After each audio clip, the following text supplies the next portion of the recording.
Viral di media sosial, rombongan polisi yang sedang patroli pemberlakuan pembatasan kegiatan masyarakat (PPKM) di Surabaya, Jawa Timur, diusir warga.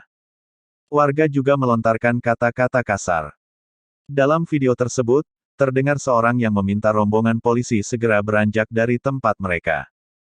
"Pulang, polisi pulang," demikian suara dalam video tersebut. Seseorang dalam video juga meminta warga keluar dari rumah untuk ikut mengusir polisi dengan bahasa daerah tertentu. "Ayo keluar semua, Bulak Banteng Kisruh," kata seseorang tersebut.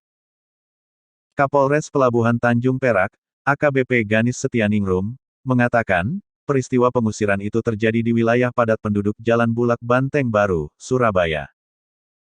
Kejadiannya Sabtu malam saat tim gabungan berpatroli untuk penegakan aturan PPKM darurat, kata Ganis saat dikonfirmasi, Minggu, tanggal 11 Juli tahun 2021. Sebelum terjadi kekisruhan sampai ada pengusiran, tim gabungan mendatangi warung yang masih buka di atas pukul 20 waktu Indonesia Barat.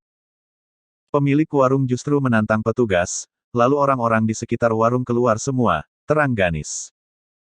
Atas kejadian tersebut, beberapa kendaraan tim patroli mengalami kerusakan.